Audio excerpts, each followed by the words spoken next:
Bueno, buenas tardes a todos. Primero, muchas gracias por estar nuevamente conectados con SLACIP. Hoy iniciamos este ciclo del 2025 con los nuevos seminarios. Vamos a iniciar con un comité que siempre nos ha dado excelentes seminarios con un altísimo nivel académico. Este año vamos a iniciar con el comité de quemados y quiero darle la presentación al doctor Ramiro García. Él es médico pediatra especialista en urgencias y en terapia intensiva. Es el coordinador de la unidad de quemados del Hospital Pediátrico de Tacubaya, médico adscrito al Departamento de Urgencias del Instituto Nacional de Pediatría, profesor titular del curso universitario de pediatría de la Secretaría de Salud de la Ciudad de México y además es el presidente del capítulo de Medicina Crítica del Consejo Mexicano de Certificación en Pediatría. Doctor Ramiro, muchísimas gracias por tu participación y la organización de este seminario, que sé que va a estar bastante interesante. Claro que sí, muchas gracias. Eh, pues agradezco a nombre de mis compañeros esta oportunidad que nos dan al Comité de Quemados de presentar un tema que me parece que será muy importante y trascendente, pero además que es indispensable para el manejo de los pacientes con quemaduras, que es el transporte de los pacientes quemados.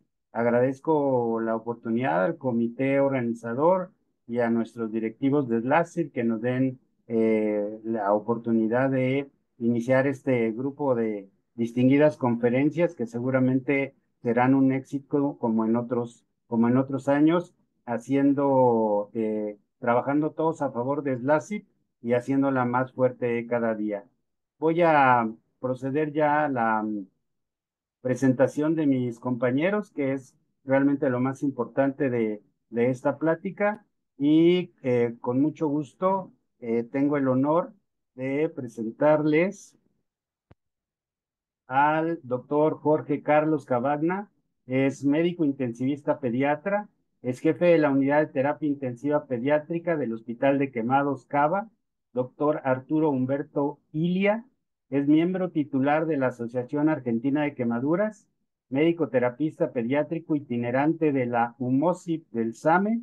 Y el tema que nos va a presentar, que me parece también una relevante porque es la idea, reconocer el trabajo que se hace en toda Latinoamérica, es la experiencia en el transporte del niño quemado en Argentina. Bienvenido, doctor Cavagna. Eh, Le damos la bienvenida y voy a dejar de compartir pantalla para que a continuación usted nos haga favor de presentar su plática. Muchísimas gracias, Ramiro. No sé si, bueno, voy a empezar yo entonces a presentar. Comparto la pantalla. Ahí está. Bueno, antes que nada, muchísimas gracias por la invitación. La idea de todo esto es mostrar un poco el proyecto o lo que nosotros hacemos en Argentina con respecto al transporte pediátrico y sobre todo en la capital federal donde me muevo. La idea de todo esto es hacer entender que las No pasa la diapositiva, les pido disculpas. Ahí está. Lo más importante cuando uno tiene que trasladar un paciente, y sobre todo pacientes quemados, es que tiene que ir aumentando la complejidad desde el hospital de origen hacia el hospital de derivación definitiva. Y esto tiene que nacer siempre que el transporte pediátrico de un paciente grave, quemado, tiene que ser trasladado en un medio que pueda llegar a ser adecuado para poder llegar a tener el resultado, debido a que muchas veces lo que uno tiene son pacientes que son graves y que en el traslado sufren complicaciones. Entonces, por lo tanto, hay que tener en cuenta ese tipo de actividades. Entonces, como bien dice, como muestra esta gráfica, nosotros empezamos en un lugar de menor complejidad, pasamos a un transporte que tiene que tener una complejidad mayor a la anterior y debe llegar a un hospital donde la complejidad sea adecuada para la enfermedad del paciente. Y es importante que en el medio del traslado, la terapia se transforme en una terapia intensiva móvil. No es una movilidad donde tiene que ser rápidamente trasladado un paciente a un lado al otro, sino tiene que ser una terapia que traslada a una persona de un lado hacia el otro lado con la seguridad que el tratamiento va a ser sin tener discontinuidad durante el transporte. Eso es un valor muy importante. Después de eso, los pacientes tienen que necesitar previo, antes se deben trasladar, donde se puedan realizar todos los procedimientos que la persona que va a recibir el tratamiento lo pueda llegar a hacer. No es necesario muchas veces trasladar a un paciente y pasarlo a un lugar de igual complejidad o menor complejidad porque aumentamos el riesgo de tener un inconveniente. Y si no se puede realizar el tratamiento adecuado en ese lugar, tampoco es necesario hacer el traslado.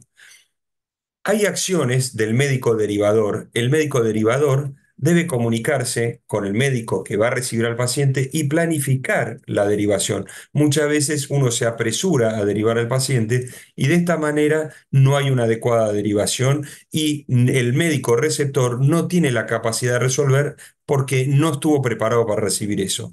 Por eso es muy importante que toda la red que se manifiesta, que yo trabajo, que es el sistema de asistencia médica de la emergencia, que es el SAME, lo que hacemos es comunicarnos del derivador con el receptor y nosotros, que somos los que lo derivamos, somos los que somos nexo entre los dos y sabemos la realidad del lugar y sabemos la realidad del que lo va a recibir. El médico receptor tiene que asesorar, y eso es muy importante, nosotros mantenemos una comunicación entre yo que también a veces recibo, me comunico con el médico que deriva y estoy entre ellos empezando a hacer el tratamiento inicial. La tecnología hoy nos permite tener una comunicación mucho más directa y a veces poder satisfacer mucha demanda del lugar y poder evaluar que el paciente no debe ser a lo mejor derivado a ese lugar, sino a otro o no necesariamente ser derivado.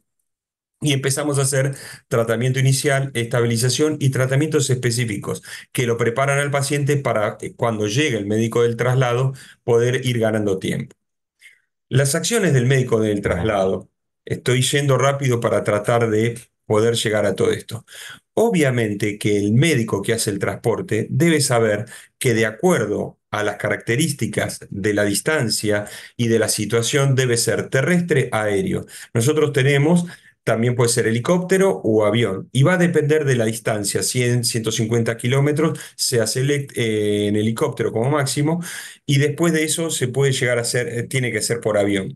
No es bueno hacer distancias cortas con avión, ni tampoco hacer distancias largas con ambulancia, porque el aumento del riesgo durante el traslado es muy alto.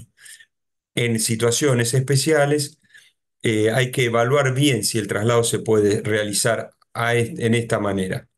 Y las distancias en la Argentina son muy largas. Hay mucho traslado aéreo del interior del país hacia los lugares de referencia. Por supuesto que es muy importante el quien va a trasladar es analizar la logística del traslado, porque es muy importante por dónde vamos a ir, cómo vamos a ir para poder mejorar. Hay horarios pico donde entrar a la capital federal es muy pesado y hay que saber por dónde caminos tomar y para eso tiene que estar preparado el chofer. No lo dije antes, pero lo digo ahora, el equipo que hace el traslado tiene mucha importancia porque tiene que trabajar conjugado para poder tener los mejores resultados. La enfermera que acompaña al médico, el chofer y el médico terapista tienen que tener un equipo que ayuda mucho a hacer el traslado lo más seguro posible. Hay que averiguar muchas veces también si es necesario agregar otra persona más para poder hacer un adecuado transporte. Y lo más importante, nunca se debe suspender el tratamiento durante el traslado. La terapia es una terapia móvil, no es un correr hacia una terapia. Por eso las medidas específicas para el traslado siempre hay que tener en cuenta una cosa que es no debe uno apresurarse a realizarlo. ¿Por qué? Porque el apresuramiento hace que en el trayecto del traslado, en el trayecto que uno va de un lado al otro, es donde es más vulnerable todo. Por lo tanto, al ser vulnerable eso, hay que estar preparado previamente. No hay que apresurarse a hacer el traslado.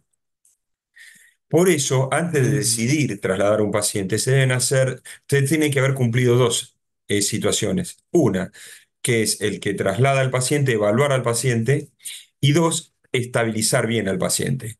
Si uno no tiene bien evaluado al paciente, aumenta el riesgo de durante el traslado tener sorpresas de la situación que son difíciles de solucionar durante el trayecto.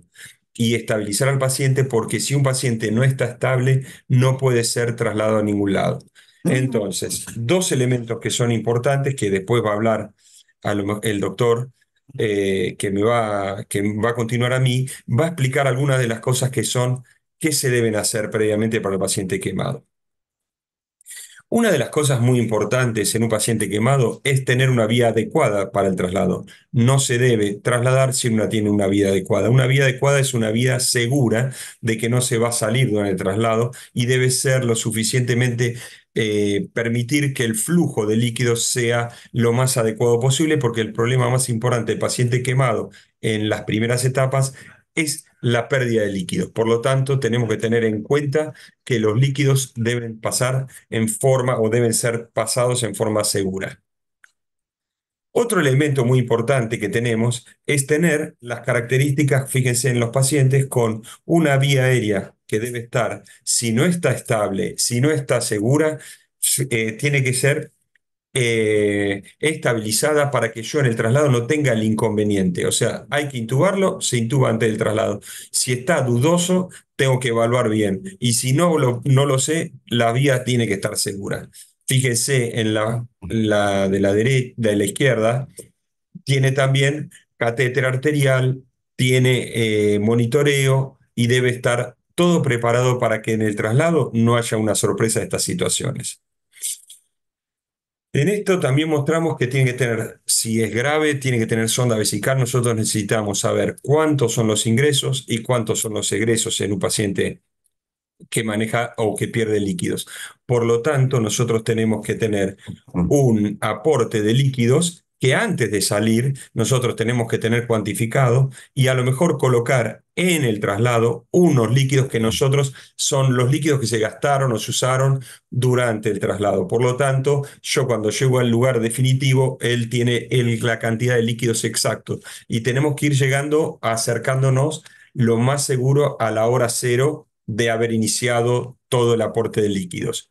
Si tardamos una hora, ir ganándole a eso. Por eso también es importante tener la presencia del ritmo diurético. Otro elemento importante cuando los pacientes son graves es colocar una sonda nasogástrica, porque tienen una gran pérdida de líquido por hilio a nivel estómago y por lo tanto necesitan estar drenando ese volumen de líquido que tenemos que cuantificar o ver también. Entonces, por lo tanto, cubrirlos también para que no pierdan líquido, y tenemos que tener todo preparado para que en el traslado no haya una situación que nos complique. Durante el traslado del paciente, es importante saber que los pacientes tienen que tener todos los elementos que son necesarios para que el paciente se pueda trasladar. No se puede trasladar un paciente en el día de hoy sin una bomba para colocar el flujo de líquidos que corresponda. No se puede trasladar, si es un paciente grave, sin un monitoreo invasivo. No se puede trasladar un paciente si no tiene un respirador adecuado. ¿Para qué? Para poder disminuir todo ese riesgo que es el bolseo o todo ese riesgo que es no tener una ventilación asegurada. Por lo tanto, todos estos elementos tienen que figurar. Y fíjense una cosa que después vamos a ver: los pacientes graves deben tener que ir monitorizados con arteria, siempre y cuando el trayecto que yo vaya a hacer sea lo suficientemente prolongado y el tiempo que yo tardo en colocar una arteria o poner una vía de monitorización segura sea que el tiempo que yo pierdo ahí no sea tan severo para el traslado. O sea, no quiere decir que si el paciente no tiene arteria no lo llevo y tardo 2 horas en ponerlo cuando yo tardaba 15 minutos en llevarlo. Estamos hablando de ser en un paciente según el traslado. También tengo que decir los tiempos que tengo que estabilizarlo, los tiempos que tengo que monitorizarlo para saber que el trayecto va a ser seguro. Como vemos acá, tenemos también en esto cómo el equipo que lo va a trasladar tiene que estar seguro de que todo está. Nosotros, como manejamos pacientes pediátricos y son chicos, muchas veces tenemos espacio en la camilla, pero en la medida que vamos sumando pacientes más grandes, la camilla se va haciendo muy limitada para llevar este tipo de cosas. Por eso hay que tener un equipamiento de sostén para todos los elementos que van a ir colgados o apoyados sobre el paciente. Entonces, una de las cosas que veo, que muestro siempre en esto, es que el equipo no está desesperado por salir, sino que está tranquilo porque tiene toda la situación controlada y estabilizado del paciente. Durante el traslado, el paciente que estamos dentro de la ambulancia es donde el lugar se vuelve lo más vulnerable posible. Nosotros tenemos una situación que supuestamente nosotros pensamos que es segura y en la ambulancia es donde ruidos externos, ruidos de tránsito, movimiento de la ambulancia, todo este tipo de cosas, lo que aumentan muchas veces son la dificultad para poder controlar el monitoreo del paciente. Por lo tanto, eso hace que muchas veces sea tener que tener todo fijo, todo estandarizado, un buen equipo, un buen aporte de elementos para poder llevar a cabo el traslado seguro. Entonces, cuando tenemos todo eso, tenemos, fíjense, acá tenemos todos los pacientes cubiertos, todos con bombas, monitoreo, arteria, todo este tipo de monitoreo intensivo dentro de la ambulancia. No hay que hacer procedimiento dentro de la ambulancia, eso es lo más seguro. Si tenemos que hacer intervenciones, tenemos que parar la ambulancia y todo. Un elemento muy importante a tener en cuenta, que es en el trayecto, la ambulancia tiene que mantener una velocidad constante, segura. No es necesario ir a 80 y frenar en cada esquina. Se puede ir a 40 y la velocidad, o 60 y la velocidad, siendo segura en unos trayectos dentro de la ciudad, son mejores. No tratar de acelerar, porque la gente que va atrás aumenta el riesgo de tener, primero, situaciones de complicaciones y posibles extubaciones o caídas de equipamiento. Por lo tanto, como siempre digo, es una velocidad constante, a lo mejor no muy fuerte, siempre con sonido, siempre avisando que vamos a pasar. No hay que pasar en rojo los lugares si no se averigua o no se ve bien que está en condiciones, porque no hay que aumentar el riesgo de que haya otra persona lesionada. Bueno, acá es lo mismo, fíjense, tenemos todo, todo está sostenido, todo está agarrado y todo está monitorizado, porque esto es lo que les quiero decir. Cuando uno sube a la ambulancia, arranca la ambulancia, el monitoreo cardíaco se pierde por el electrocardiograma y lo que se queda siempre es, en este caso quedó dos cosas, que fue la saturación y la tensión arterial. Entonces, si uno quiere en este momento verificar si está con el ruido, movimiento y todo, si hay una frecuencia cardíaca, es muy difícil. Por lo tanto, a nosotros el saturómetro, que a veces también en los pacientes que están quemados es difícil de saturar porque no se le encuentra el lugar de poner el saturómetro, es importante tener algún parámetro que me permita a mí saber en los pacientes graves cómo tener un control de los mismos. Cuando uno va llegando, fíjense, todo esto, lo que quiero mostrar es que todo el traslado se va haciendo de una manera segura, donde los pacientes no están siendo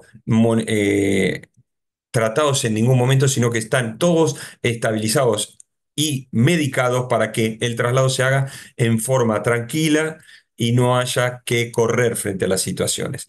Por lo tanto, es importante tener en cuenta esto. Uno de los elementos que a veces mucha gente pierde el riesgo. La ambulancia, hay un elemento que es súper importante, que es el aporte de oxígeno.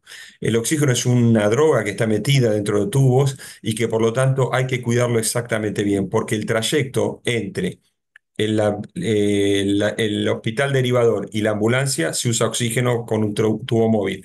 De la ambulancia hacia el lugar de destino se utiliza un tubo que portátil. Y en el medio tenemos que utilizar el tubo que se utiliza, que son fijos, que están dentro de la ambulancia. Porque esa droga que está ahí, no nos podemos quedar sin ella dentro del traslado, porque es algo que no lo podemos revertir. Por lo tanto, los tubos de oxígeno hay que revisarlos, que estén siempre llenos, que estén los tubos de transporte preparados para que el traslado nunca sea ese un inconveniente. He tenido mucha experiencia de traslados prolongados, de traslados muy largos, donde por exceso de uso de oxígeno llegar con muy poca disponibilidad del mismo, porque el tránsito que uno tiene en el medio es una variable que no podés manejar. Por lo tanto, tenés que tener oxígeno que te pueda servir, porque droga generalmente uno puede tener, el transformador dentro de la ambulancia tiene que existir para pasar de la batería y que los equipos estén enchufados y se estén cargando mientras uno se va moviendo, porque en realidad uno los saca, los deja desenchufados y las baterías no sabe si va a durar 1 hora, 2 horas, entonces por lo tanto tiene que haber un transformador para poder transformar la energía de la batería para cargar los equipos o mantenerlos activados. Cuando vamos llegando, fíjense, tener todo preparado y conocer el lugar donde uno llega a destino para que rápidamente la persona le esté preparando todo el camino para que no tenga inconvenientes. Es muy importante eso porque me ha pasado de subir por un ascensor y encontrar que el lugar donde me habían dicho no era el que yo tenía que ir. Y esas situaciones son muy traumáticas y muy difíciles de solucionar cuando sobre todo estás acompañado por el familiar que lleva a su hijo o su paciente o su familiar hacia el destino. Una vez que llegamos, el paciente tiene que llegar así. Y ahí quiero mostrar una cosa que es muy importante. El paciente que está a la izquierda, esos son los pacientes quemados. Muy difícil de monitorizar si uno no los tiene invadidos. Son pacientes que uno no puede llegar a ver nada, o sea, no se da cuenta qué es lo que está pasando. Por lo tanto, antes de trasladarlo, tenerlo así, hay que tenerlo bien monitorizado. Y tienen que llegar a los lugares, como lo vemos en la foto de al lado, para que todo el mundo la acomode y pueda trabajar en esto. El sistema dentro del que yo trabajo, que es el sistema de la ciudad, que se llama Unidad Móvil de Cuidados Intensivos Pediátricos, eso es UMOSIP, está creado desde hace más o menos desde el año 2000 y se creó debido a la demanda de pacientes graves que había en lo que se llama en pediatría el tercer hospital dentro de la capital. La capital federal tiene dos, o sea, la Cava, tiene dos hospitales pediátricos municipales grandes, uno nacional que es el Hospital Garrahan y dos hospitales que dependen de la municipalidad que son el Hospital Ricardo Gutiérrez y el Hospital Pedro de Lizalde donde yo trabajo, además del Hospital de Quemados. Esos tres hospitales pediátricos son los que tienen la demanda de los pacientes graves de la ciudad de Buenos Aires y del AMBA, como que son los que está periférico a la ciudad. Por lo tanto, el sistema está creado de tal manera, y esto se creó debido a que había mucha demanda de pacientes que iban hacia terapia intensiva y que cuando llegaban o no eran de terapia intensiva y ocupaban una cama, o eran pacientes muy graves y habían llegado en peor estado porque no se trasladaban adecuadamente. A partir de ese momento se creó este sistema que se llama el AUMOSIP, que va a un terapista y va a lo que se llama el tercer hospital, que son todos los hospitales generales que tienen un servicio de pediatría dentro de la municipalidad y por lo tanto no hacemos vía pública, lo que hacemos es vamos a evaluar pacientes pediátricos a los hospitales del tercer nivel que tienen pediatría y son generales y no tienen terapia y por lo tanto a partir de ahí evaluamos al paciente, lo estabilizamos y decidimos si necesita terapia o no necesita terapia o qué hospital requiere. Eso está todo coordinado por el sistema del SAME que tiene un médico coordinador que es el que recibe la llamada y nos comunica con nosotros. Nosotros nos comunicamos con ellos y a través de eso decidimos. Esto ha bajado la tasa de mortalidad que fuimos hace 2 años, se vio que la tasa de mortalidad infantil por inadecuado traslado o por no poderse trasladar en tiempo y forma bajó muchísimo. Nosotros hemos tenido una tasa de mortalidad por los chicos en el traslado nula y hemos ido a distintos lugares y hemos estabilizado pacientes que no han necesitado derivarse. Eso liberó muchas camas de las terapias pediátricas que se pudieron utilizar adecuadamente por otras situaciones. Me olvidé decir, perdónenme, un servicio que se creó después de todo esto fue el Hospital de Terapia Intensiva, que es el Hospital Durán, que sería el tercer hospital pediátrico, el Hospital General, el único hospital general que tiene una terapia intensiva pediátrica. Y por último está el Hospital de Quemados, donde yo soy el jefe, que tiene una unidad de terapia intensiva de pacientes quemados que tiene 10 camas de terapia intensiva pediátrica. Ese es el que resuelve un montón de problemas de pacientes graves quemados, que junto con el Garrahan, que tiene una cantidad de 8 camas de terapia intensiva más 10 de terapia intermedia sería, donde tienen ese centro de mayor complejidad. Por lo tanto, tenemos el centro gran complejidad de quemados, que está en el Garrahan. Nosotros tenemos una complejidad muy importante para manejar pacientes quemados, pero de menor superficie, porque tenemos toda la cobertura.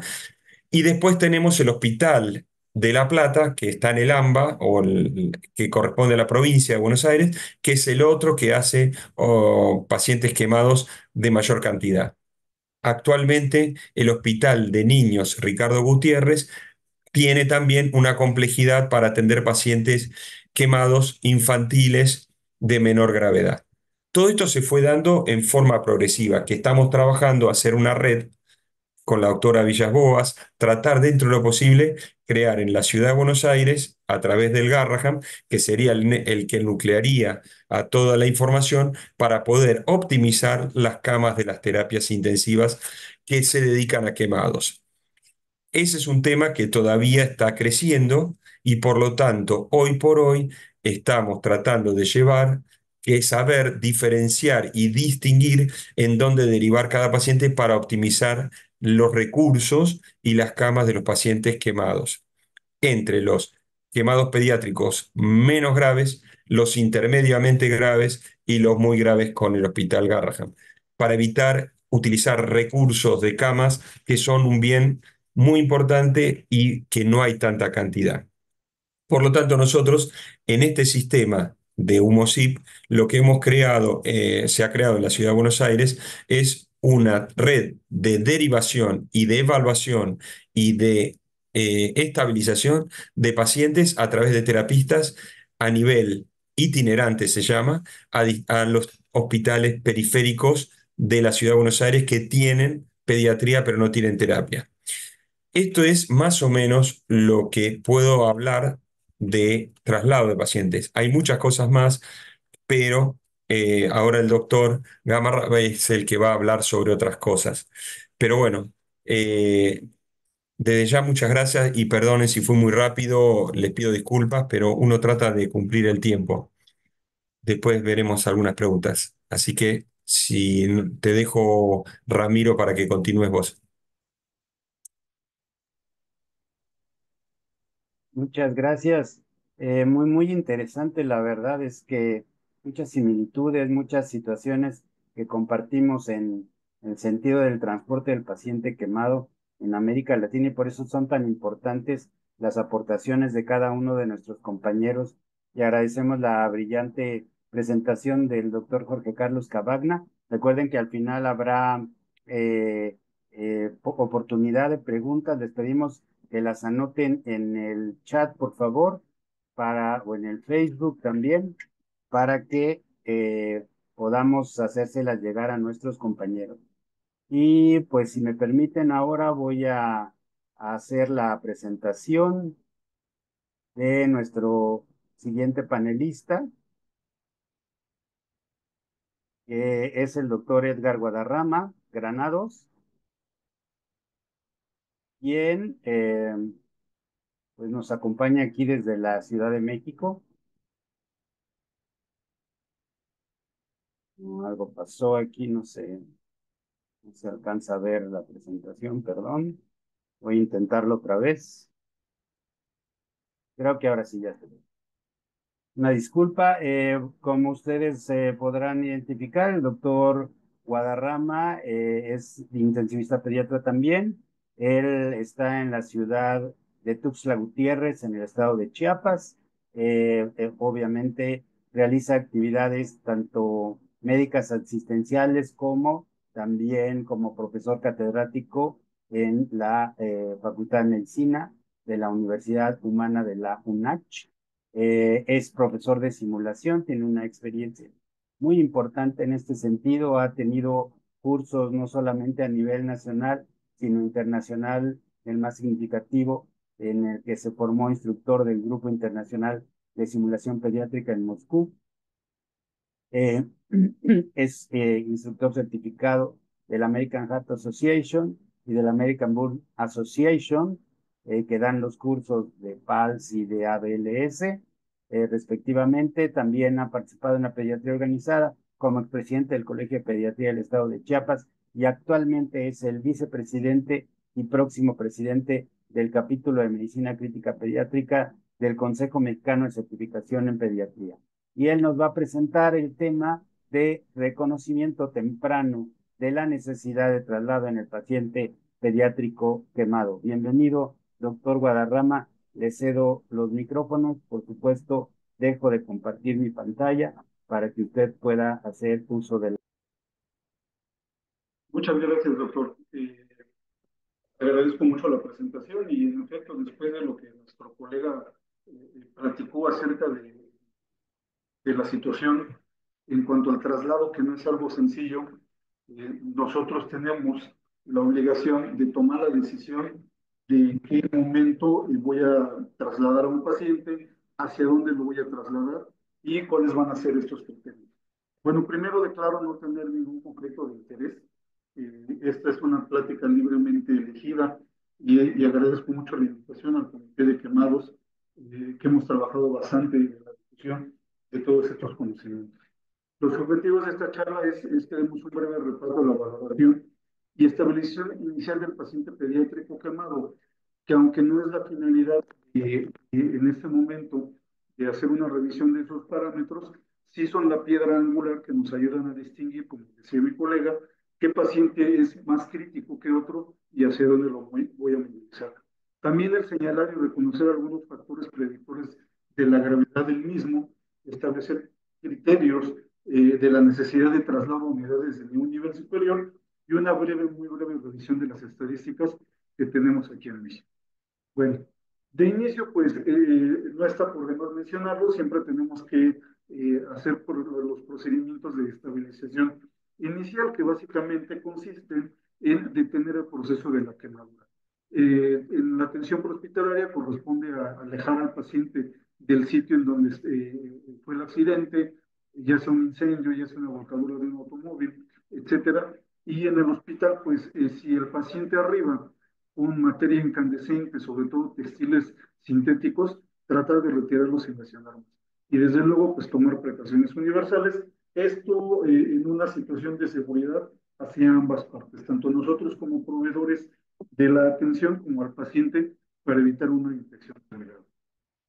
Y los principios en el manejo son los mismos que en cualquier paciente que arriba a una sala de emergencias. Tenemos que hacer una evaluación general que nos va a ayudar a distinguir y a detectar situaciones de riesgo, hacer una evaluación primaria en la mnemotecnia ABCDE para no dejar escapar detalles y una evaluación secundaria según sea el caso. Aplicar la metodología directa en la cual después de una evaluación yo identifico un problema y realizo una intervención, pero nunca romper este ciclo hasta que el paciente esté estable, porque si realizo una intervención sin evaluar los resultados, el paciente puede empeorar o puede deteriorarse y el resultado va a ser muy negativo en el pronóstico del mismo. Y bueno, también es muy importante mencionar que en el momento en el que la evaluación, si se detecta alguna situación de riesgo vital, se tiene que realizar una intervención. En el caso particular de los pacientes quemados, algo que se ha hecho mucho énfasis es el tratar de detectar de manera temprana al paciente que requiere de asegurar la vía aérea. Han cambiado los criterios, antes se tenían pautas bien definidas, en la actualidad se recomienda una conducta expectante, pero nunca dejar de tomar en cuenta cuál es el potencial riesgo de asegurar la vía aérea. Y de todos modos, cualquier situación que comprometa al paciente tiene que ser atendida antes de seguir adelante. En la evaluación general, la falta de ortografía en ventilación fue a propósito, es nada más para seguir el orden de la mnemotecnia, pero es hacer nuestro ABC, ver la apariencia, el estado mental del paciente, si está conforme, si está irritable. La mayor parte de los pacientes en este caso van a tener una respuesta al dolor muy importante y van a estar con esa situación. Hay que tener cuidado con los pacientes que demuestren conmovilación o letargo, porque son pacientes que tienen un compromiso circulatorio y o respiratorio que está poniendo en riesgo su integridad. Vigilar la ventilación y sobre todo descartar de manera prematura la posibilidad de una lesión de la vía aérea superior e inferior o de una lesión por inhalación de monóxido de carbono. Y en el aspecto de la evaluación de la coloración, definitivamente en este tipo de pacientes nos va a dar la pauta para reconocer la severidad de lo que. En la revisión primaria, pues volvemos a hacer nuestro ABCDE. Tenemos que asegurar la vía aérea o tenemos que ver si se mantiene por sí sola, proporcionar oxígeno, evaluar la ventilación del paciente, la frecuencia respiratoria. Aquí es muy importante también tomar en cuenta que en quemaduras circunferenciales en tórax puede estar comprometido por la misma lesión la respiración, evaluar el aspecto circulatorio y tomar en cuenta que en este sentido tenemos que conservar la perfusión, sobre todo de extremidades que tengan quemaduras circunferenciales. El déficit neurológico, la discapacidad, la exposición total del paciente para poder evaluar la superficie corporal quemada. Y esto lo aprendí hace muchos años, cuando tomé el primer curso de quemados. Iba yo saliendo de la residencia lo quiero mencionar, precisamente mi docente, mi tutor fue el doctor Luis Ramiro, y él mencionaba que en la revisión primaria, en el paciente quemado, tenemos que incluir la F de fluidos, es decir, tenemos que empezar el aporte de líquidos al paciente. Entonces, en cuanto a la vía aérea, pues como les comentaba, hay algunos signos que tentativamente nos ponen en alerta ante la posibilidad de intubación temprana. La disfonía, la expectoración carbonácea, las quemaduras de los vellos faciales o la quemadura en la propia cara pueden ser factores predictores de necesidad de intubación temprana, aunque en las nuevas guías se menciona que hay que mantener una conducta expectante. Definitivamente el paciente pediátrico quemado es el tipo de paciente que nos obliga a mantenernos al pie de la cabecera, tenemos que reconocerlo como un paciente críticamente enfermo, y por lo cual es muy importante que el personal esté capacitado para. Evidentemente, si el paciente llega con agitación o con dificultad para respirar, pues es menos el margen de error al decidir la intubación temprana. En cuanto a los aspectos de la respiración, tenemos que auscultar, administrar oxígeno a altos flujos, recordar que el paciente quemado es un paciente de trauma, vigilar la dinámica respiratoria y colocar sistemas de monitorización. Una pregunta muy continua que nos hacen en estos foros es: doctor, desde el inicio tomamos radiografía y tomamos gasometría. La respuesta es sí. Es muy probable que no encontremos muchas alteraciones, pero tenemos un punto de partida ante la eventual situación de que el paciente presente un deterioro. Además de que en algunos centros hospitalarios, no en todo, yo aquí en los hospitales en los que trabajo en Chiapas aún no los tenemos, pero hay gasómetros que tienen la propiedad de detectar monóxido de carbono o carboxiemoglobina, y que nos ayuda a descartar la presencia de una lesión por inhalación de monóxido de carbono.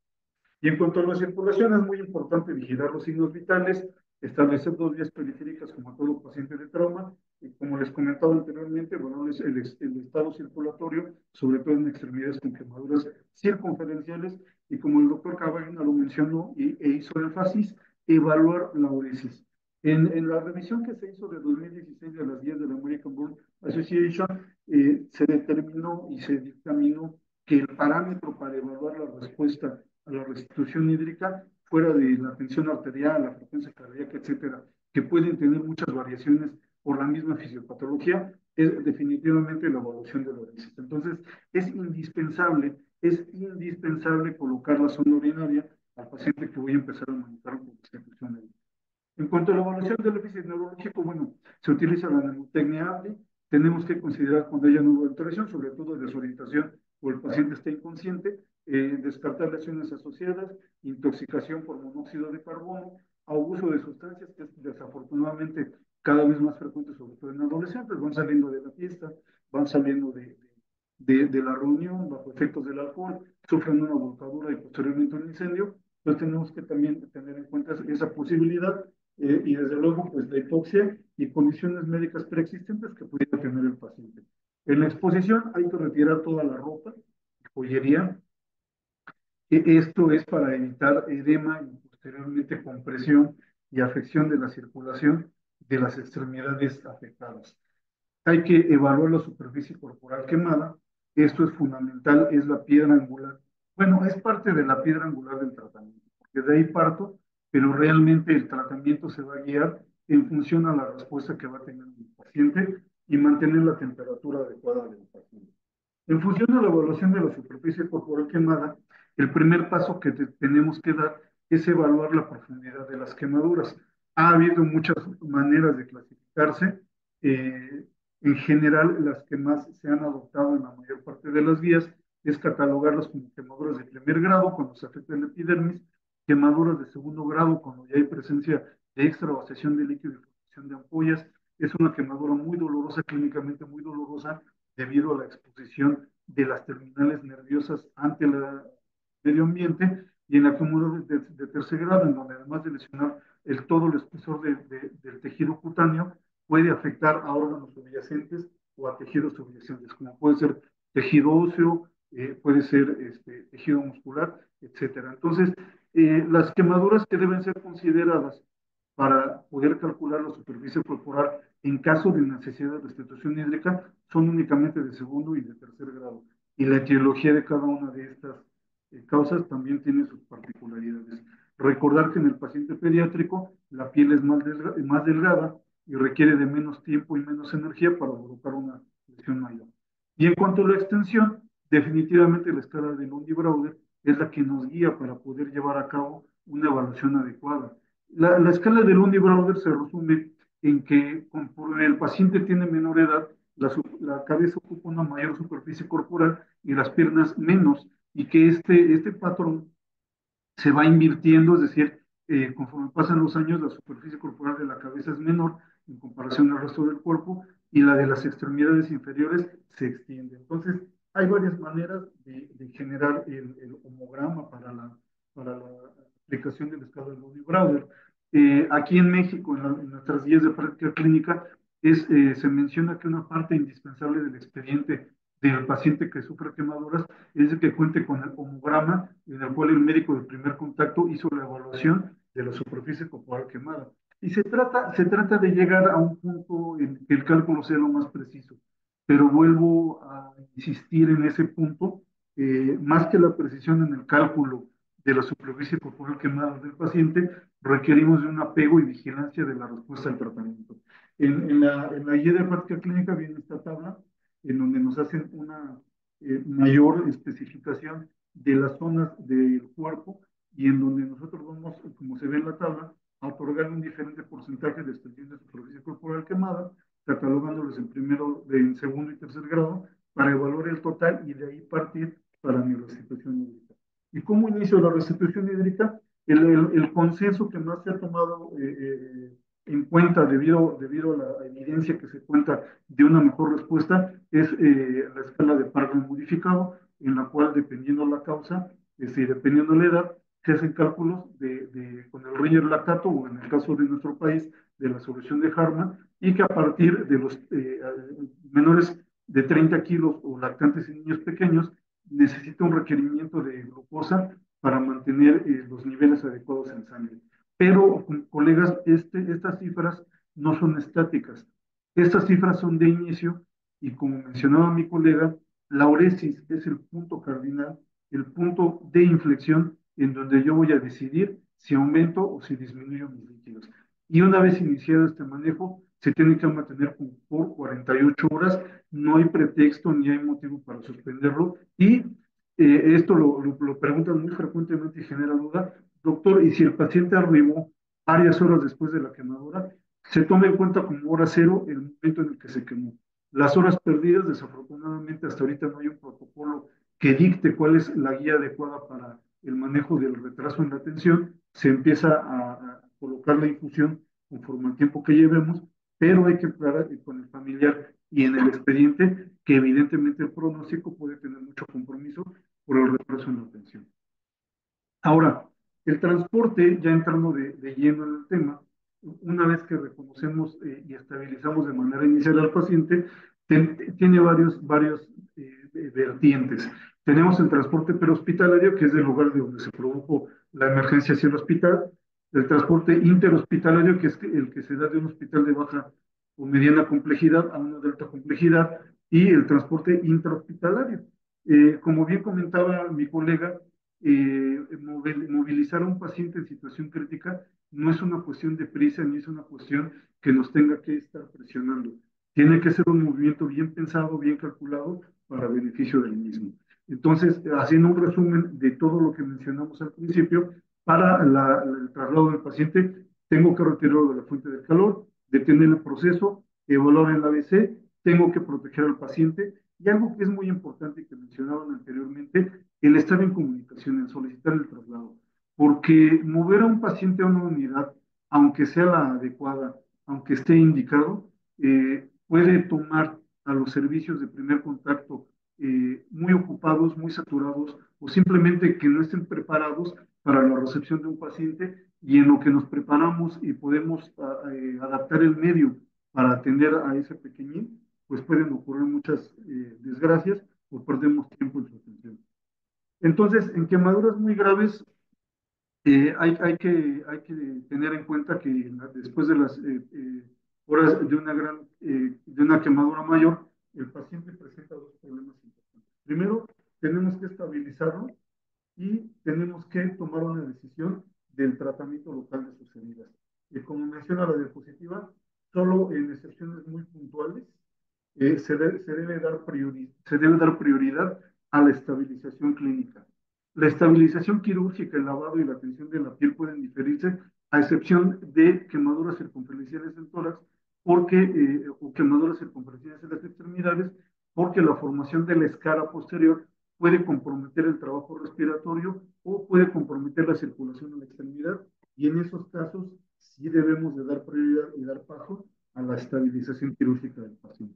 La estabilización clínica se refiere a tener lo mejor monitorizado posible al paciente, a evaluar sus signos vitales, a tomar en cuenta cuál va a ser la variación de los signos vitales dependiendo de las condiciones clínicas de mi paciente, y recordar que el paciente quemado por la pérdida a través de la lesión endotelial de líquidos, es decir, hacia el tercer espacio, además del dolor generado, generalmente va a estar taquicárdico.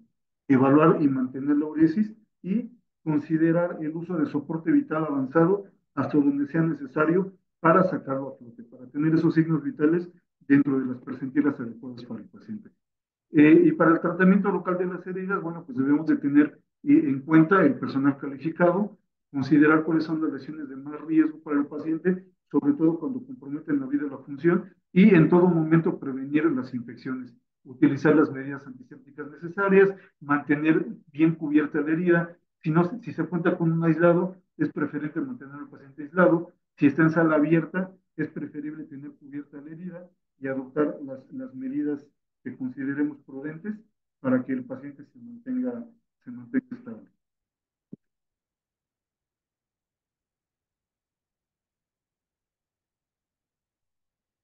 Bueno, ¿y en qué casos puede haber predictores de gravedad? Cuando hay lesiones asociadas, cuando el traumatismo fue mayor y además de la quemadura, existen, por ejemplo, trauma de cráneo, trauma óseo, etcétera, etcétera. Cuando la quemadura es provocada por una lesión eléctrica, cuando asociado a la quemadura hay lesión por inhalación, y esto puede provocar un síndrome de distrés respiratorio agudo. Cuando la restitución de líquidos se retarda, eso es algo que desafortunadamente vemos con mucha frecuencia en regiones de provincia. Aquí en Chiapas, aunque es un estado muy grande también, y a veces el arribo del paciente de una comunidad hasta los hospitales de segundo nivel puede tardar varias horas. Cuando hay una deshidratación previa, sobre todo en algunos casos de niños con enfermedades subyacentes, cuando hay historia de dependencia a drogas o alcohol, sobre todo en adolescentes, y cuando las quemaduras son muy profundas. Cuando existe cualquiera de estas condiciones, es un red flag, es una señal de alerta de que el paciente puede ser que se complique.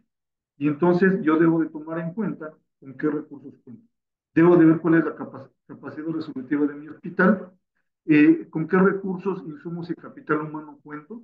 Tenemos que evaluar realmente cuántos y de qué severidad pacientes podemos manejar en las diferentes unidades, evaluar el número de camas de terapia intensiva y contar con el personal calificado, sobre todo el personal entrenado y que haya estado en constante formación y conocimiento del manejo de pacientes quemados.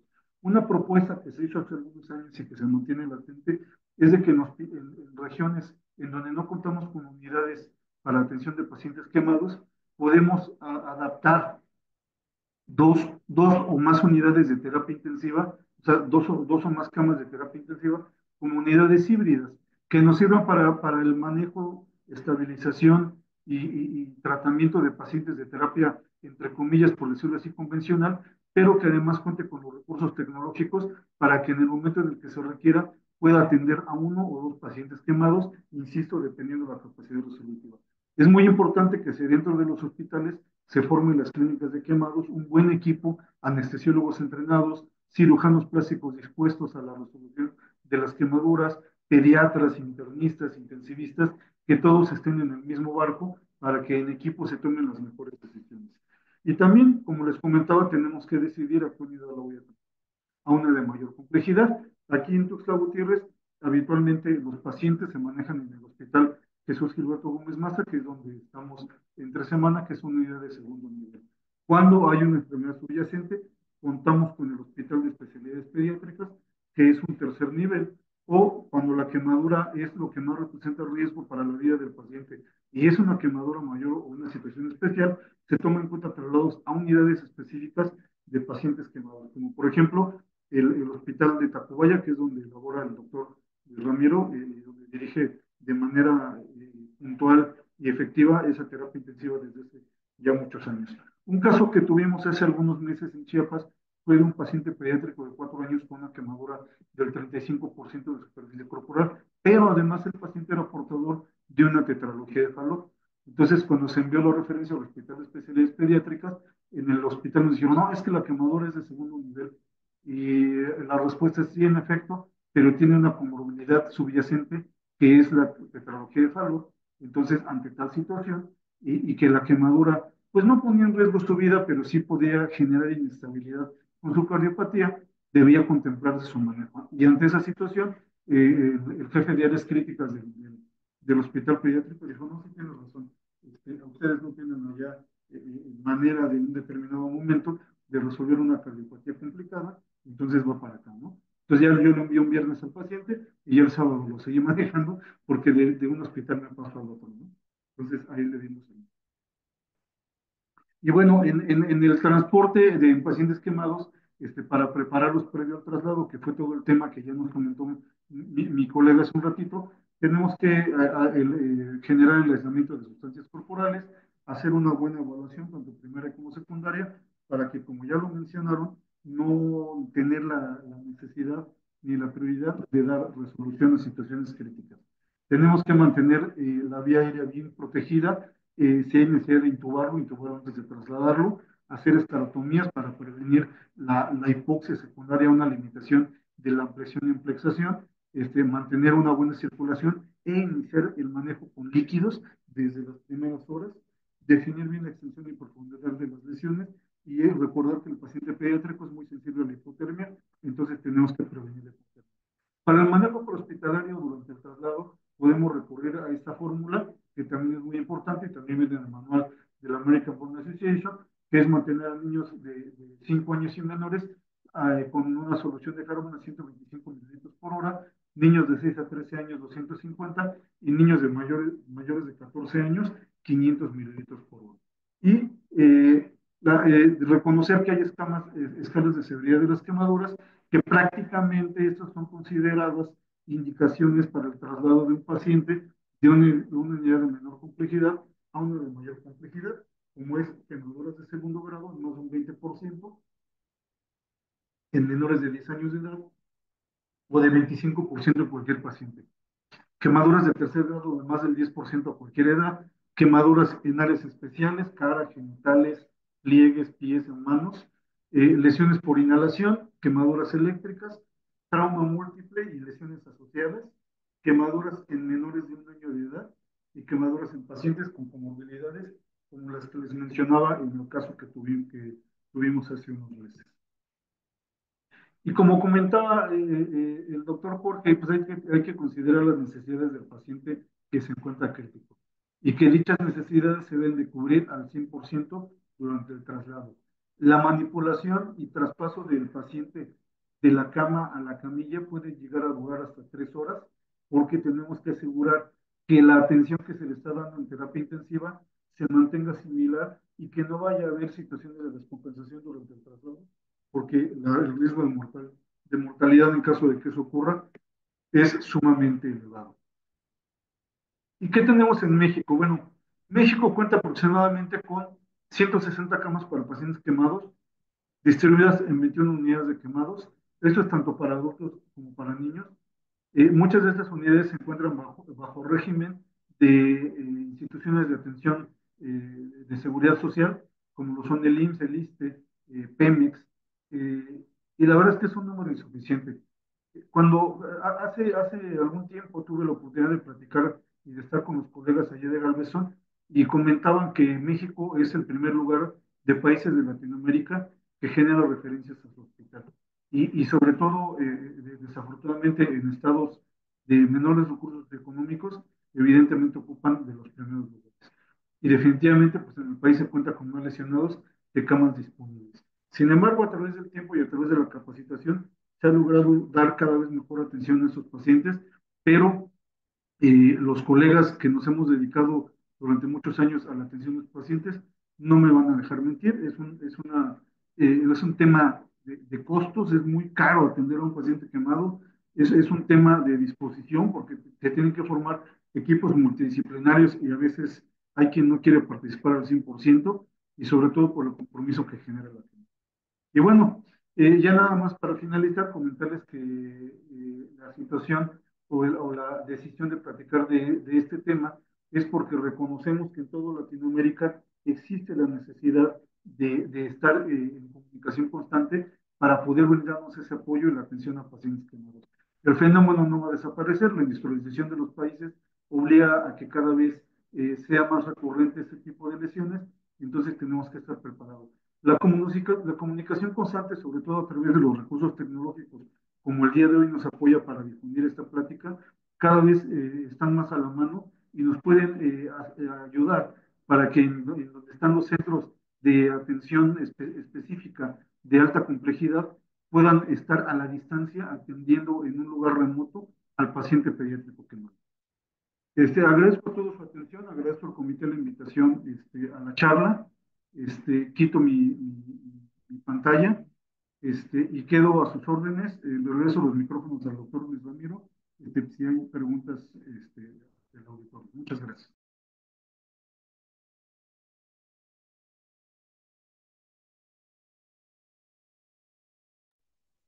Claro que sí.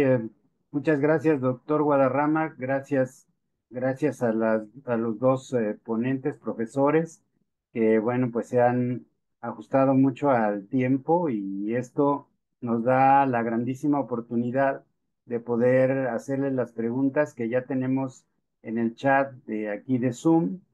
Y pues vamos a empezar con la primera pregunta, donde nos preguntan. No es una pregunta, la voy a dejar las dos preguntas abiertas porque no están dirigidas a alguien en especial y ustedes me dicen quién quiere contestar. Si los dos dan su opinión, bienvenidos. Dice, ¿qué opinan del inicio temprano de albúmina para disminuir el requerimiento de líquidos en el paciente quemado? Si gustan abrir sus cámaras para que eh, tengamos ahí una mayor interacción, gracias. Si quieren, puedo comentar. Justamente estuvimos el otro día viendo una revisión sobre eso y se ha visto que específicamente en los pacientes que lo requieren con especificidad mayor de 30 o 40% de quemaduras B o profundas son los que requieren albúmina. Si no, no tiene sentido y siempre después de cumplir las primeras horas, que es donde mayor capacidad de escape de líquido hay al intersticio por el CIRS. Entonces, por lo tanto, la albúmina no es recomendada en menores del 30% y se tiene que dar después de las primeras 16, de primeras 8 horas, o sea, las 16 horas restantes, nunca antes, porque si no empeora el edema externo, digamos, el escape. No tiene importancia. Muchas No gracias, sé, doctor Guadarrama. ¿Algún comentario? Sí, en efecto, una de las cosas que hemos observado en función al uso del coloide es de que al estar más intensa la lesión endotelial en las primeras 8 horas, la extravasación del coloide hacia el intersticio jala más líquido y empeora el edema. Entonces, en nuestro medio, en los hospitales donde yo trabajo, A veces se empieza después de las primeras 12 horas de la restitución hídrica, salvo en aquellos casos en los que demostremos una hipoalbuminemia previa al arribo del paciente o el retardo en el inicio de líquidos, que sí se nos da aquí desafortunadamente, haga que el paciente llegue ya después de las primeras 8 horas. Pero el detalle en ese sentido es de que sí nos ha tocado ver desafortunadamente colegas que a veces, no sé, han leído otras guías o quieren implementar un tratamiento e inician de manera prematura la albúmina sin considerar que en las primeras 8 horas la lesión endotelial es más intensa y hay más riesgo de extravasación y empeoramiento del. Y perdón que quería aclarar otra cosa también, que la lúmina precoz también, cuando vos tenés un síndrome inhalatorio, un cuadro de SIRS a nivel pulmonar, produce muchas veces un gran compromiso de edema pulmonar que mucha gente confunde con, digamos, un síndrome de distrés respiratorio del adulto y se maneja con líquido, o sea, se cura con diuréticos. O sea, eso habla del exceso de líquido que se puede ir a ese lugar y la albúmina lo atrae el intersticio pulmonar. Que si fuera solamente a nivel edema y no tiene un circular, no sería tan grave como a nivel pulmonar. O sea que hay que tener mucho cuidado que la albúmina se puede ir también al intersticio pulmonar. Muy bien, muchas gracias por sus respuestas. Pues seguimos con este tema para no perdernos, porque sí, hay varias preguntas en distintos aspectos. Preguntan si hay experiencia en sus unidades con el uso de la vitamina C en la reanimación de los pacientes con quemaduras, en la reanimación hídrica. Acá en mi unidad no lo utilizamos mucho la vitamina C. Sé que se utiliza, pero también como hay hay comentarios donde dicen que no es bueno o no es tan importante, pero yo sé que en algunos lugares se utilizan. En la unidad que yo trabajo no se utiliza la vitamina C. No sé, el doctor Gamar, Guadarrama. No, en efecto, se ha llegado a probar, pero no es con todos los pacientes. Es un dato que no hemos llevado al estudio más profundo. Entonces, de manera rutinaria no la utilizamos la vitamina C. Muy Hay bien, muchas gracias. perdón, hay mucha discusión. Hay algunos que dicen, pero trae un efecto también que no es positivo. O sea, que a veces hay que tener mucho cuidado porque no hay tanta experiencia, aunque dicen que muchos lo usaron y dicen que es beneficioso. Ok, muchas gracias. Eh, Aquí hay otra pregunta que hace referencia al momento de iniciar la reanimación hídrica. Dice, ¿hay algún cambio para iniciar a determinada hora la reanimación hídrica? Es decir, Eh, en, entiendo yo, a la hora de la quemadura, a la hora de llegada del paciente, Ahora entendí. creo que eso va enfocado la pregunta. Eh, el doctor ya había hablado de eso, que uno de los retrasos más importantes y es uno de los problemas más serios que tienen los pacientes quemados es que y que se tiene que revertir con la tecnología, porque hoy por hoy la comunicación es tan rápida que uno puede, si uno tuviera en cuenta esos datos, podría empezar una reanimación hídrica adecuada previo al traslado. O sea, hay que poner la vía, hay que pasar el líquido. Ringer o Hartmann hay en todos lados, o sea, por lo tanto es una solución que se puede colocar rápidamente, se puede poner una vía. Si se puede poner, cuanto más se tarda en poner la vía, más difícil es después conseguirla y poner el aporte de líquidos se puede hacer. El problema más importante que uno ve de todo esto, o sea que la hora cero, lo más cercano a la hora cero. Si se atrasó 6 horas, tendremos que acelerar el proceso de pasar los líquidos en el menor tiempo posible. En 2 horas no vamos a poder ganar las 6 horas que faltaron, pero acercarlo lo más posible a ese, sabiendo lo que dijo el doctor, que fue muy importante, que es que las complicaciones cutáneas de la lesión van a empeorar debido al retardo de la hidratación. No sé si hay algo más de eso, pero me parece que creo que es a eso lo que quiero decir. Sí, bueno, sí, y es muy cierto, es un fenómeno, yo creo que de toda Latinoamérica, por diversos factores, ¿no? Van desde los factores culturales hasta las indisposiciones geográficas de muchas zonas, en las cuales del momento en el que ocurre la quemadura al arribo al primer puesto sanitario en donde lo pueden atender al paciente, pueden transcurrir varios minutos o incluso varias horas. Hace algunos años, platicando con un colega de Galveston, con Michael Buffalo, le hicieron esa pregunta igualita.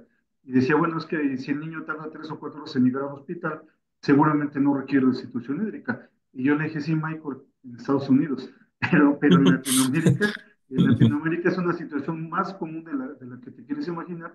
Y como dentro de las políticas sanitarias de muchos países no está contemplado esa carencia, por decirlo así, es difícil, yo me he dado la tarea de buscarlo, y es difícil encontrar algún protocolo bien definido que te diga, si tardó 4 horas, empieza el líquido así.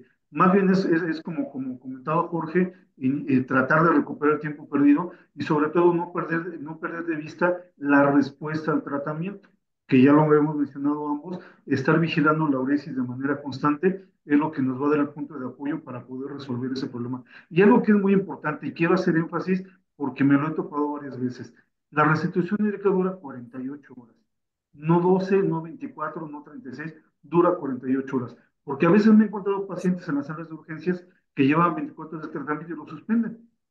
Y al cuestionar, bueno, ¿y por qué suspendieron? Pues es que ya llevaba 24 horas. Les digo, no, es que son 48 horas. Es como si la dosis de vancomicina fuera de 1 gramo y solo le doy 500 miligramos. No tiene razón de ser suspender la restitución hídrica antes de las 48 horas. Ok, muy bien, muchas gracias. Pues es que el tema de la reanimación es de los más apasionantes en el manejo del paciente quemado y hay un buen de preguntas. Yo voy a seguir con esto para no llevarlos de un lado a otro en los cuestionamientos. Y nos preguntan también que, bueno, es un hecho que no se puede empezar la fluidoterapia desde el minuto cero de la quemadura. Eso no se puede, ¿no? Es un problema real y muy comentado. El retraso del paciente con quemadura significativa genera compromiso circulatorio evolutivo. Entiendo que puede llevarlo al estado de choque.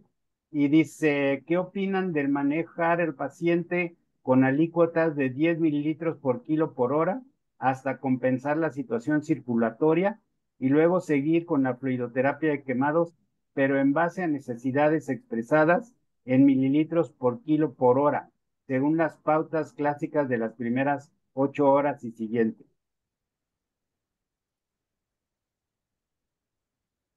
Creo que, o sea, si uno necesita, que nunca se va a empezar a la hora cero seguro porque todo el mundo tarda lo que sea, o 10 minutos, o 1 hora, o 3 horas en llegar al centro.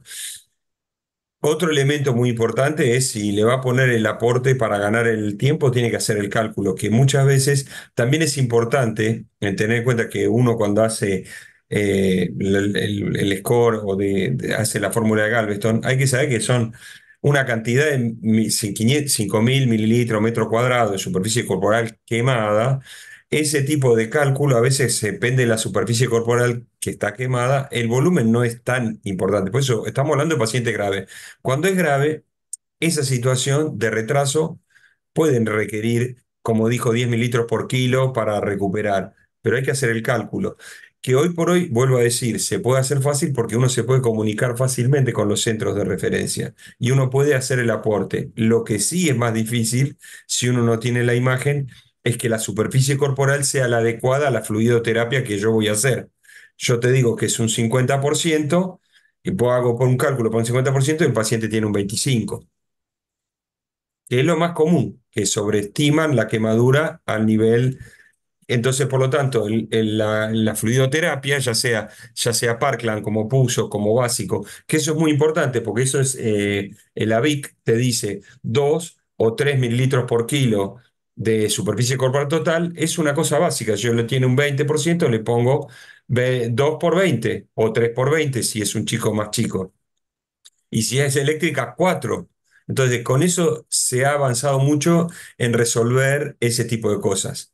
Pero me parece que sí, la fluidoterapia asociada a tener una buena información de la superficie quemada, porque si no se sobrehidratan, que tampoco es bueno en el paciente, porque si uno diría, ¿por qué no le doy de más? Total, no pasa nada. Vieron que el ritmo diurético hoy es de 0,5 a 1 mililitro kilo hora. Eso es lo que se busca. Antes era de 1 a 2, de 2 a 3. Bueno, ya se bajó. Entonces, por lo tanto, eso es importante. Por eso lo que dijimos entre los dos es, el ritmo diurético es el que me va a favorecer a mí saber si me estoy quedando corto o me estoy pasando. Y ahí bajo o subo el 20% del aporte para poder saber que estoy cumpliendo la demanda de líquidos que requiere cada paciente. Por eso lo dijo muy bien el doctor, dijo, Edgar, cuando vos tenés el aporte de líquidos, es al lado del paciente, no es la fórmula, la meto en el paciente. El paciente no tiene que entrar en la fórmula que yo tengo que adecuar la fórmula al paciente que tengo. ¿Se entiende, no? Clarísimo, clarísimo. Sí, sí, y la respuesta al manejo es lo importante. En ese tipo de casos, y yo se lo he dicho, por ejemplo, a los residentes que están conmigo, yo quiero ver una hoja de registro de medicamentos en las cuales yo vea que los líquidos bajaron, pero que la uresis se mantuvo en el rango estimado. Ese es todo un arte, eso es toda una ciencia, es estar pegado al paciente, pero de esa manera es en la que se da el mejor tratamiento hídrico al paciente. Muy bien. Pues seguimos en este mismo, nada más que ahora vamos a cambiar al contexto del paciente con quemadura por corriente eléctrica de alto voltaje. Dice la pregunta, em, frente a una quemadura de alto voltaje, tener en cuenta la superficie quemada nos puede llevar a aportes bajos. Así lo comenta. Puede tener aspecto de poca extensión, pero la lesión muscular por el trayecto es grave. El cuestionamiento es, ¿no sería mejor hiperhidratación si hay bioquímica de lesión tisular grave? ¿Tisular o muscular? Yo creo que es muscular. Por supuesto, si tiene una CPK altísima y tiene un montón y tuvo un alto voltaje, ya sabe, igualmente si tuvo un alto voltaje se nota la quemadura muy importante, tanto externa porque es alto voltaje, pero la masa muscular ha sido afectada seguro, por lo tanto hay un daño muscular, la CPK va a estar altísima y hay que cuidar que el ritmo diurético se mantenga y tiene que ser mayor, uno sabe que en estos casos es mayor, para que no haya la consecuencia de la falla renal secundaria a la mioglobinuria. O sea, eso ya es. Por eso no es el mismo aporte de líquido. Fíjate que hay en el Parkland, sin conocimiento, o sea, quiere decir, la persona que tiene un quemado grave ya sabe que tiene que ponerle 4 mililitros por kilo, cuando en pediatría es 2. Eso, y el ritmo diurético no tiene que ser de 0,5, tiene que ser de 1 a 2 o de 2. Yo tengo que tener un buen ritmo diurético, no tanto porque me estoy pasando con el líquido, sino que estoy tratando de que ese riñón se pueda perfundir lo más que pueda. Y si es una alta quemadura por electricidad, generalmente la quemadura de la piel es tan gruesa o está tan quemada que no pierde tanto líquido por ahí, que es lo que pasa, ¿no es cierto?, cuando tenés una quemadura muy profunda. La cobertura, si es B, no, lo que sucede muchas veces es que no pierde tanta agua como una intermedia. La intermedia tiene una capacidad de pérdida de agua mucho mayor. Por eso, cuando es un quemado grave con una B y está casi todo B, uno en los líquidos va a ver que no moja tanto los vendajes, no moja nada, porque la parte de piel quemada no le permite transpirar o exudar todo ese proceso. Se va al pulmón, digamos. Claro. Sí, ahí lo que va a provocar la subestimación de cálculo de líquidos es perder la vigilancia del paciente. Si yo no observo la respuesta que tiene, si yo no observo de manera macroscópica el cambio de una mioglobinuria a una uresis transparente, entonces sí puedo quedarme muy corto en los líquidos. Aquí la clave es mantener la vigilancia y ver la prioridad de la respuesta. Para este tipo de circunstancias no hay una receta de cocina. Aquí la pregunta en retórica sería, bueno, ¿qué está comprometiendo más en ese momento al paciente? Además del CPK-MB, se está entrando en fallo riñón y en función de ello responder. Y hiperhidratar al paciente, como bien lo mencionaba Jorge, no es una respuesta, porque hiperhidratar al paciente o la sobrehidratación tiene consecuencias. Hace un par de años precisamente dimos una charla de la repercusión que tiene el sobremanejo de líquidos y el mismo sobremanejo de líquidos puede condicionar a lesión renal y a falla renal. Entonces hay que tener mucho cuidado con liberar líquidos en función a pensar que no va a pasar nada. Sí tiene consecuencias. Perfecto. Vamos, seguimos, le digo, ahora nos piden que abordemos el monitoreo, pero específicamente también en la reanimación. Y entonces nos preguntan primero sobre su experiencia o qué opinan de la monitorización con catéter de termodilución pulmonar en los grandes Ah, quemados para el manejo de volumen. no, yo no tengo mucha experiencia en eso. En mi servicio no hay esa capacidad. No, no, no tengo experiencia. No sé vos, Edgar. No, tampoco. La verdad es que el catéter de termodilución ya está siendo relegado por otros métodos. Algo que estamos proponiendo en la unidad es el monitoreo, pero a través de uso de protocolos de ultrasonido, que son Mm. menos invasivos, que sí son todavía un poquito operador dependientes y no en todas las unidades se cuenta con equipos de ultrasonido, pero yo creo que es mejor la evaluación a través de estos métodos. La termodilución para respuesta es muy invasiva y es un tema que yo creo que nos desviaría de las prioridades que tiene el paciente quemado. Igualmente quiero decir, el ultrasonido es lo que más se está utilizando hoy por hoy para ese tipo de cosas. El problema del paciente quemado es la ventana que uno va a tener para hacer eso. El quemado, hay muchas desventajas con respecto al politrauma o lo que sea en la polivalente, que las ventanas que tiene todo para estudiar si el corazón está bien, si tiene una buena vena cava, si tiene una fracción de acortamiento adecuada, hay un montón, pero sí tenemos factores hemáticos, como por ejemplo saturación venosa mixta, mirar cuánto ácido láctico, bueno, el ácido láctico no tanto, pero la saturación venosa mixta nos puede ayudar mucho para saber si nos falta volumen, nos sobra volumen, si está bien perfundido, si está mal perfundido y yuntea todo, no nos sirve, pero nos va a ayudar eh, en el paciente agudo que está quemado, no el séptico, estamos hablando de el agudo, ¿no es cierto? Pero la ventana es Sí, difícil en el paciente quemado hasta para buscar una vía, que hoy por tiene hoy, sus limitaciones. pero es lo que se debe buscar es lo menos invasivo para un paciente que ya de por sí tiene tendencia a infectarse fácilmente. Ok, y precisamente en ese sentido, nos preguntaban, ya nos comentaron ustedes, ¿cuál es el uso del ultrasonido actual en el manejo del paciente quemado? Pues ya comentaron que se están haciendo algunos esfuerzos en este sentido, pero tiene limitaciones y pues creo que no sé si quieran agregar algo más, pero creo que ya se respondió esa parte de la pregunta. Sí, solo agregar, doctor, que esto yo creo que es un área de oportunidad y una invitación a los hospitales en donde se hace investigación, sobre todo de posgrado, es decir, hospitales con sede en residentes, que se inquieten, que alguno de ellos se enfoquen en poder establecer ese tipo de mediciones. Es un terreno muy fértil, es un camino que apenas está empezando a andar, incluso pues, lo hemos platicado tú y yo en cuanto a la medicina crítica en México, pero que nos va a dar muchos beneficios, ¿no? Que tenemos ahí bastante que aprender y bastante que aportar a los pacientes. Sí, aquí hay una pregunta, pues también enfocado al ultrasonido y al manejo de los líquidos. Por supuesto que yo creo que será seguramente uno de los beneficios más grandes que nos pueda dar en estos pacientes. Dice, y con respecto a si el ultrasonido marca ya una sobrereanimación, ya se justificaría disminuir el aporte y no esperar 48 horas. Es que creo que lo dijo bien Edgar en esto.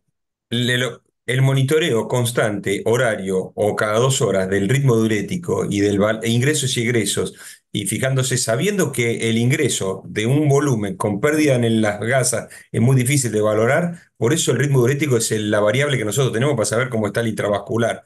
Si yo miro las camas, generalmente están todas mojadas, está todo eso, y ahí hay una gran pérdida del volumen que yo paso. Por lo tanto, el ritmo diurético es la base. Obviamente que si yo veo una... Por eso yo espero 48 horas para darme cuenta si está bien hidratado, ya es muy tarde.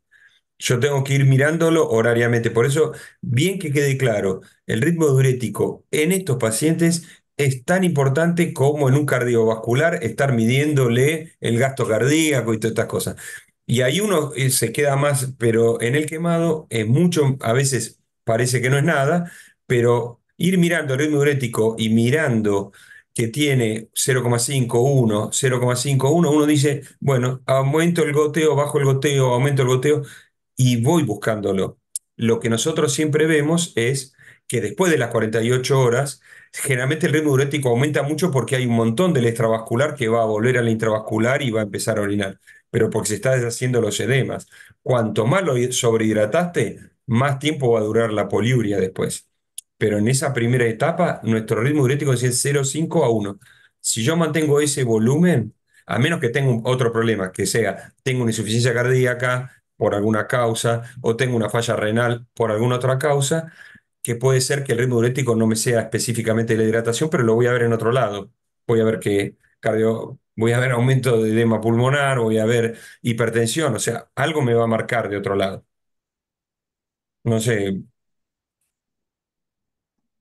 Y repasando, retomando esta parte, la meta en la diuresis también nos comentan para en la restitución o reanimación hídrica para evaluar incremento o decremento de los líquidos. ¿Cuáles serían las metas en el débito urinario, en los flujos urinarios? Edgar, vos que estabas Sí, hablando. mantenerlo de 0,5 mililitros por kilo por hora, constante. Evidentemente habrá momentos en los que se pueda disparar un poquito a 1,2 por kilo por hora, etcétera, pero hay que mantener ese flujo. Es complejo porque realmente a veces no necesitas hacer el cambio a la hora cumplida o a las 2 horas. A lo mejor en media hora de repente el paciente presenta el gasto urinario que se esperaba para el resto de la hora y en ese momento debes de decidir en función a todas las demás variables clínicas disminuir el goteo, por ejemplo. Pero la meta es esa, mantener 0,51 por kilo por hora. Y insisto, evidentemente habrá pequeñas variaciones, pero no Sí. podemos ver pacientes que estén orinando 0,3 por kilo por hora y que además se mantenga por varias horas ese asunto, o pacientes que estén con una poliuria de 2, 2,5. Una poliuria en un paciente con manejo con restricción hídrica solo significa una cosa, le estoy dando líquidos de más y esos líquidos de más, el riñón está tratando de trabajar con ellos, pero va a haber repercusiones clínicas de esa sobrehidratación. Otra cosa que quería decir que es obvio que estamos hablando de pacientes que tienen sonda vesical, obviamente, ¿no? Porque si no, también el paciente que está dormido y no hace pis en toda la noche, uno dice está, y después lo sobrehidrata y después que a la mañana se levanta y hace 600 mililitros y pasó a tener 10 mililitros por kilo. O sea, estamos hablando de alguien sondado, ¿sí? Porque si no es muy difícil, porque existe el ciclo que hace pis, no hace pis, hace pis. Eso es muy importante, o tiene diuresis, perdón, el término correcto. Tiene diuresis o no tiene diuresis, y uno lo va viendo que es cíclico. Por eso hay que también tener en cuenta que estamos hablando de pacientes que están sondados y son graves, porque el que no está grave y está durmiendo y tiene el pañal, también va a ser diuresis en forma alternante, no continua, y por lo tanto tengo que pesar el pañal y tengo que tomar el promedio de las horas que orinó. No se entiende, ¿no? Lo que quise decir. Sí, en Ah, ese aspecto, y no sé qué opinión tengan ustedes, dos colegas, desde mi punto de vista, un paciente manejado con restitución hídrica sin sonda urinaria, lo estamos manejando a ciegas. Al menos en los hospitales donde yo trabajo, una de las insistencias que he tenido con mis becarios es, si vas a manejar restitución hídrica, ponle sonda urinaria. Bueno, está bien. Por supuesto, estamos hablando de grado 2, grado 3, internado, o sea, o el grado 4, obviamente, ¿no? Dale. bien. Creo que uno de los puntos claves, ya estamos llegando, creo que al término, pero nos faltan ahí algunas dos o tres preguntitas, creo que dos serán.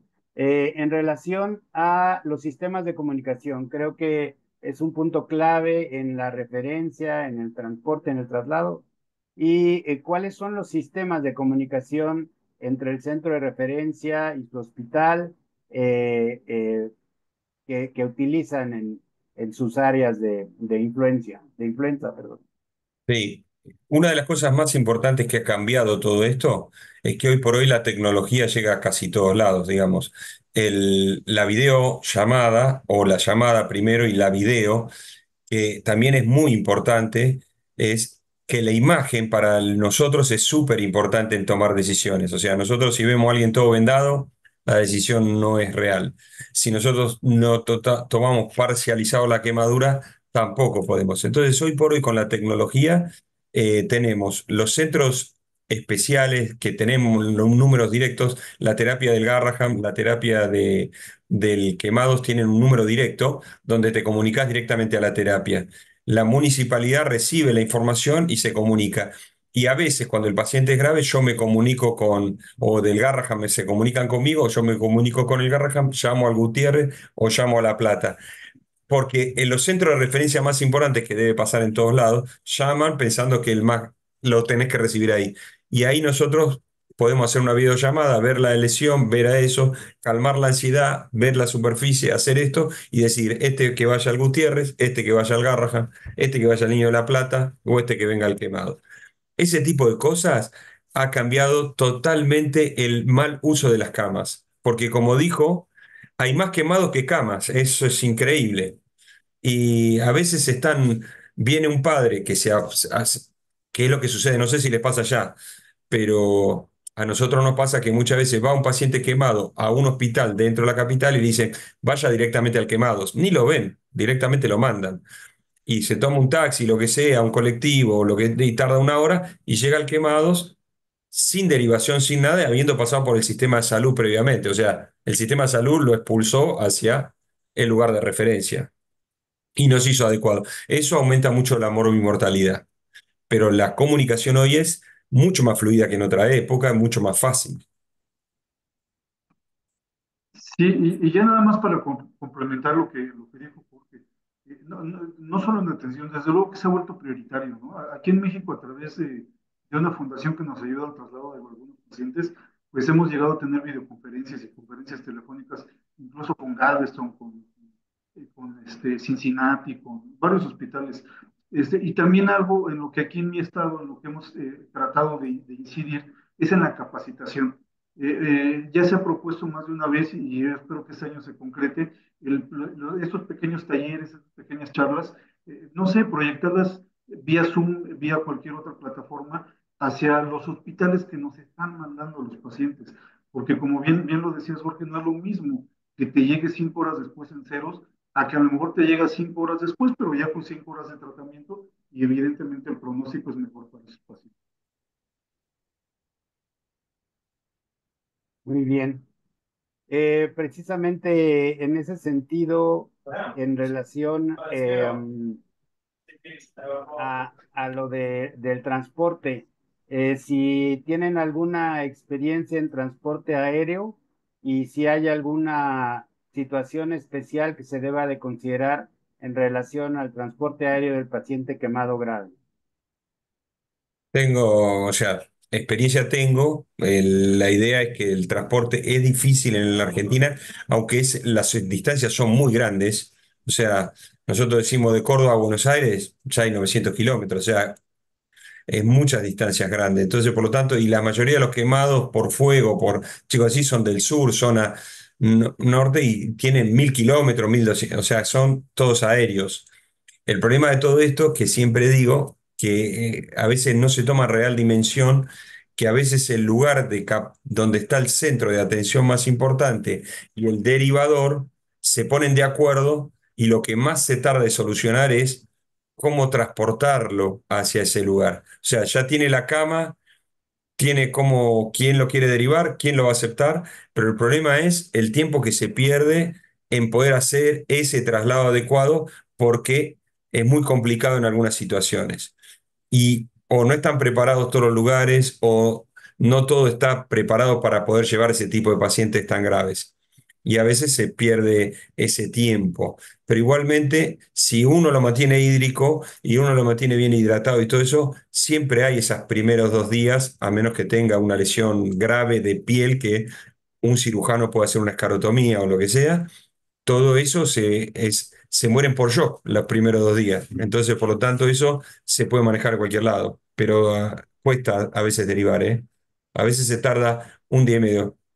Por ejemplo, hablando de lo que él decía de tetralogía de Fallot, nosotros tuvimos 2 pacientes quemados muy parecidos los dos por fuego, un porcentaje que era alrededor parecido, 30 o 35 estaban en ese porcentaje por fuego, de la misma distribución, o sea, ni siquiera era muy diferente, y uno no pudo ser trasladado, y en menos de, ya le digo, en menos de 12 horas, supuestamente la gente que lo estaba tratando era un shock, séptico, o sea, era mal hidratado.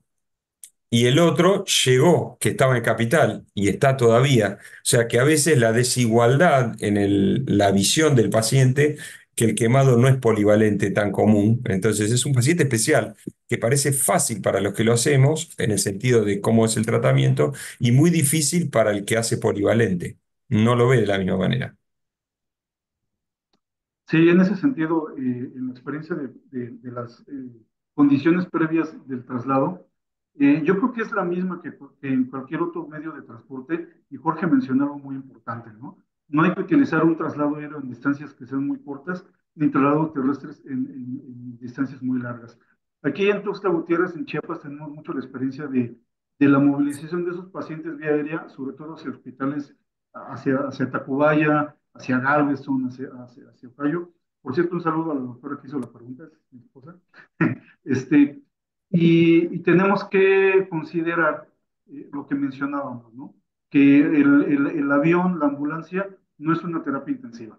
Es un medio por el cual vamos a hacer llegar al paciente de una unidad a otra y en serio, el tiempo de acomodamiento del paciente de la cama a la camilla puede durar varias horas porque como bien lo decías, no se nos están apresurando, tiene que ser una decisión bien tomada y el paciente se tiene que enfrentar a la menor cantidad de desventajas durante ese traslado.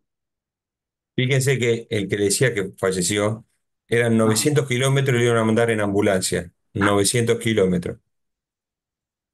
O sea, No, el riesgo de esas 9 horas era exponencial.